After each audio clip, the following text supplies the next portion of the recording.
There it is. Look at that. And look at the tunnel. There's an actual tunnel. Good morning everybody, welcome to another video. My name is Paul. And I'm Rebecca, and this video has been made possible by NordVPN. So we'll come to the benefits of NordVPN shortly and tell you why we use it and how it benefits us, plus give you a nice discount code to use in the description below. So you join us today on the Dorset and Somerset Canal, a branch of the canal that was built around about 230 years ago, and we're on a stretch between Colford and Frome. So it was abandoned only about 10 years after being built because basically they've run out of money. So you join us at Colford, where we're in search for 2 abandoned tunnels on that stretch of the canal.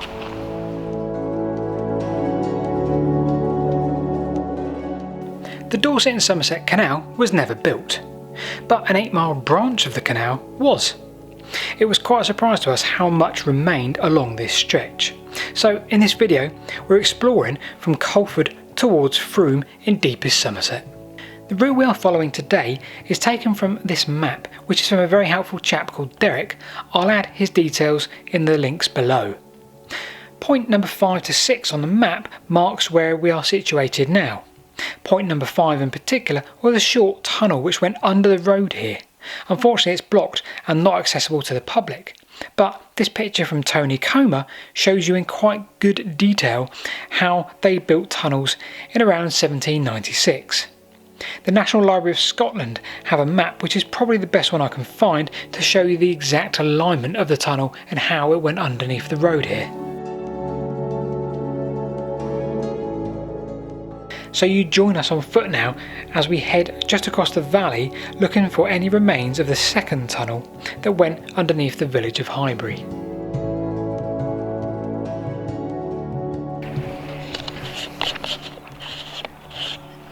So if you can see just across the valley there's the Methodist Church. Now underneath the Methodist Church is the tunnel we were talking about previously, which was built, and there are photos online. Now the canal then weaved its way around the valley, obviously staying at the same contour, and it was about to go underneath this little village here. This is called Highbury, which is just north of Colford. And of course the canal, having to stick to the contour, had no choice but to do or build another canal tunnel right underneath those houses there, or whatever houses were around in 1797. So we're searching for the southern portal. Yeah, but we don't know where it would be. Well, we do know where it would be. So around here somewhere. Right, yet again we're faced with a bit of mud. Interesting leg action, Rebecca. Right, we're pretty sure now we're in a little bit of a wooded bit at the bottom of those 2 fields. And we found what we think is the line here. You can't really see much of it there because that's sort of filled in, but looking forward this way, this is exactly the same as what we found earlier, Rebecca. So we're now back on the canal bed, literally on the canal bed, aren't we? Right, so we just walk along here as far as we can until it's filled in. We may have to go back up into the field, but at least it will give us an idea of where the tunnel would have started. So before we carry on with today's adventure, let's have a quick chat about our sponsor today, which is NordVPN. NordVPN is a virtual private network and allows you to create a secure connection to the internet. So why do you need this in today's world of 2-factor encryption and antivirus software?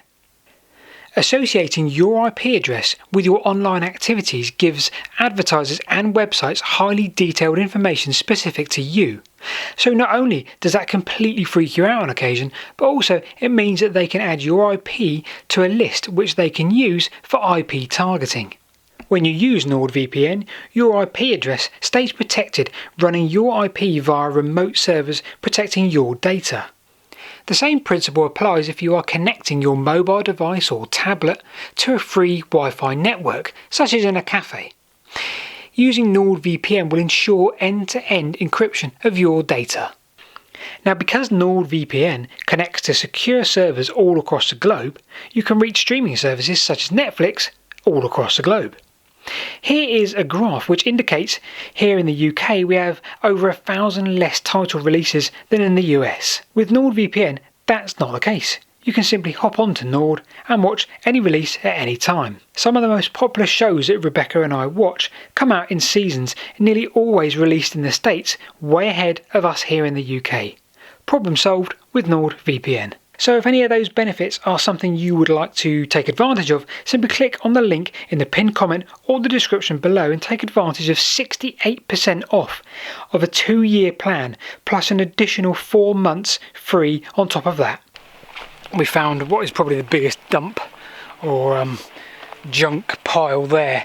So the canal line below us here, all the way back through there, this is a canal line, and there, heap of junk, which looks like industrial junk, doesn't it? So you want to look for some junk. That is a proper rubbish pile. I'm guessing 50, 60 years old maybe. Looking at some of the stuff, an old barrel in there.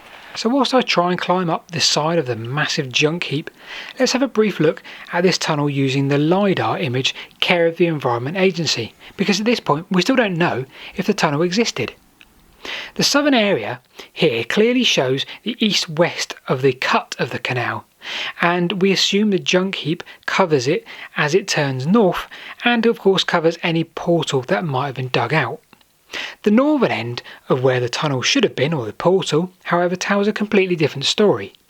Present day it's a farm, and therefore no evidence exists on the LiDAR, or even the current maps.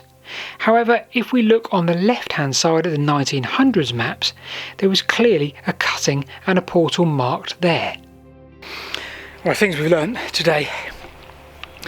So down there was the canal, and what we're still on now is an old dump. So literally this whole section here up to the houses is filled in and is a dump. What kind of dump we don't know, kind of industrial iron, masonry, you name it. But underneath here somewhere, if they did build the tunnel, if they did build the portals, if they did start digging at all, underneath here is where it turned from that direction, turned into there and under the houses. So it would have been somewhere within the next sort of 30, 40 yards here.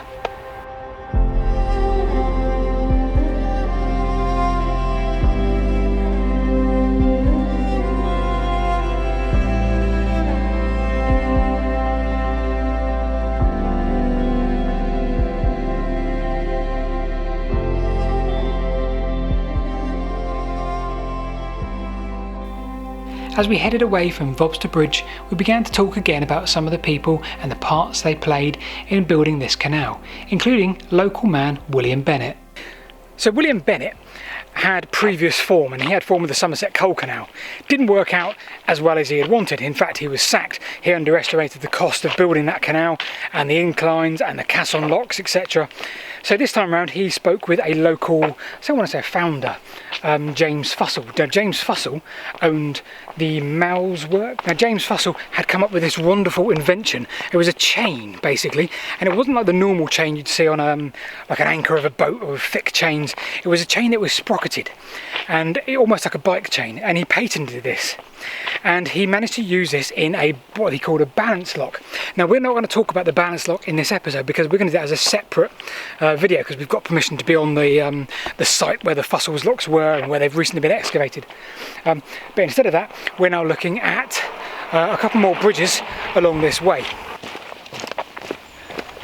So we're now at Conduit Bridge, and this is the pathway which is cycle route number 24, I think. I think that's what it said. Yeah. We're on the route of the Bristol and North Somerset Railway, and actually there's a lot of tracks still to see if you ever want to come that way. So we were talking about James Fussell and his wonderful chain invention, the sprocketed chain, which gave rise to the balance lock, so Fussell's lock, which was a patent design, and really on the face of it looks like a great engineering concept. It never came to fruition, other than they did build the locks. They did build them because they've recently been excavated, but it never came to fruition because the canal ran out of money, which is a real shame, because the whole concept of this canal in my mind is a really good one. Like the balance locks, the whole canal connecting the English Channel up to the River Severn and the ports of Bristol and the canals of the Kennet and Avon, I think locks or Bridge 177, is a great concept.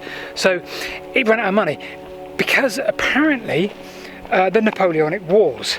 Now, it's always said that a war really does put a strain on a country and its finances and economics, but because of the amount they were spending apparently on the Napoleonic Wars, this really devalued or gave rise to inflation on the money at the time, and therefore it devalued the shareholders' value and investment in the canal.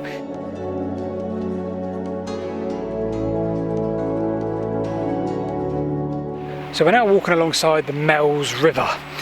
We're probably, I'm not exactly sure where, but we're probably very close to where James Fussell had his engineering workshop and built his tools and the bits and pieces, and probably came up with his fantastic chain patented idea.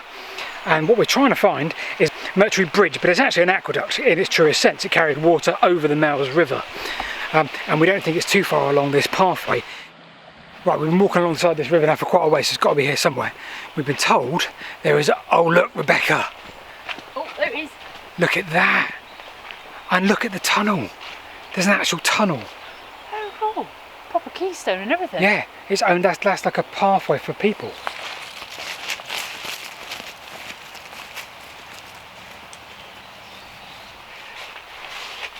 Oh, it's blocked.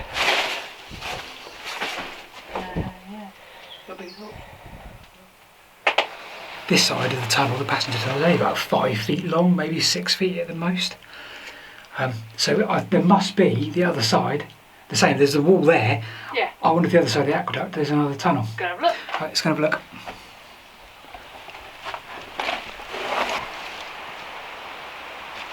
No, we can't. So yeah. this is the aqueduct now.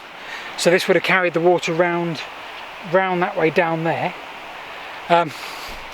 And there's only one side there. There's a facing wall there of masonry, which we've already seen, but there's nothing this side. So the masonry's all been removed this side, we assume.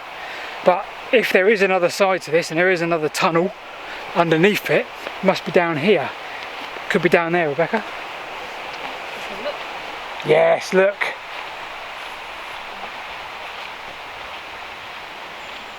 Oh yeah, look, that's far more open. Right, so should we go in? Go on, it's starting to rain out. Yeah. Oh, that goes much further back. Oh, you alright? Yeah. I don't know what you did because I wasn't looking. Oh, okay. It's really, that there is really slippery. Okay. Oh look. Look at the symbol. Look, I mean, what is that? 1798.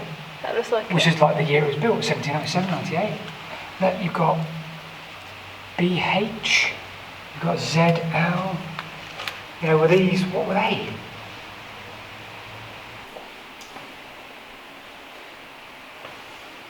That's a bit alien. Oh, I'll tell you what's cool is this pattern from my tour.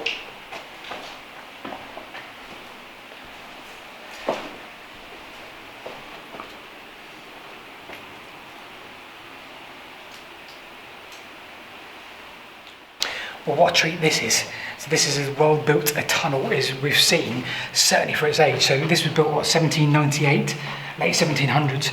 I can't recall seeing a tunnel from that early being so well built with its masonry lined, very, very well constructed in terms of I call it their brickwork, but obviously it's masonry blocks. And as we've seen some symbols just back there, which probably are symbols maybe from the actual stonemasons themselves, and if they did take pride in it, goodness me they did, because it's perfectly formed. You've got the keystone line down the middle, and every single block is as good as you can, you know, in terms of its condition. 220 years old, and it's as neat as you can imagine.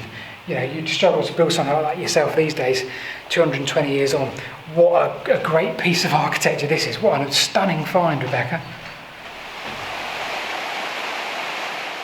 I can't imagine the amount of stuff that was going on here in the late 1700s, probably obviously a lot earlier than that, but when the likes of James Fussell and his father were working around here in their tool works, their ironworks, and some of the things they were producing and apparently shipping all around Europe by all accounts. One day we will do a video from this very area, because there's a load of old railways and tramways here, and you can tell, you just look for a second, just 1 second you look around here and you see other influences of people interacting with their landscape, and look across the river there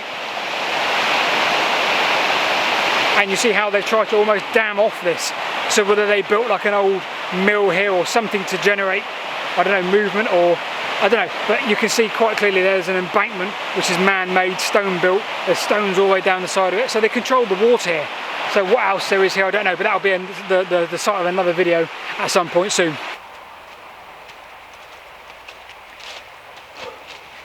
Oh, so from the banks of the River Mells, we bid you farewell. We haven't done the Watcombe Wall, so we'll do a bit of overlay of the Watcombe Wall, which is the final part of the canal, I think, as close as Frome. But we've covered 8 miles today of the abandoned Dorset and Somerset Canal. Really hope you've enjoyed it as much as we have. It has been quite fun. It's been a great day, hasn't it? It has. Loads of bits that we wanted to get covered, we got covered. We met the lovely couple, Andrew and Elizabeth. Thank you, Andrew and Elizabeth. Yeah, so from the banks of the River Mells, we will come here again because there's another video needed to be done here, right? Oh yeah. Plenty to be done. There's plenty to be done here. Lots of industrial architecture, industrial bits and pieces to see here, and we know of so much, but we haven't got time to squeeze in today's video. So, like, subscribe, make sure you do subscribe, because a lot of you, I reckon like 70% sometimes don't subscribe or haven't subscribed. So it does help us, please subscribe. Subscribe, and we'll see you next week.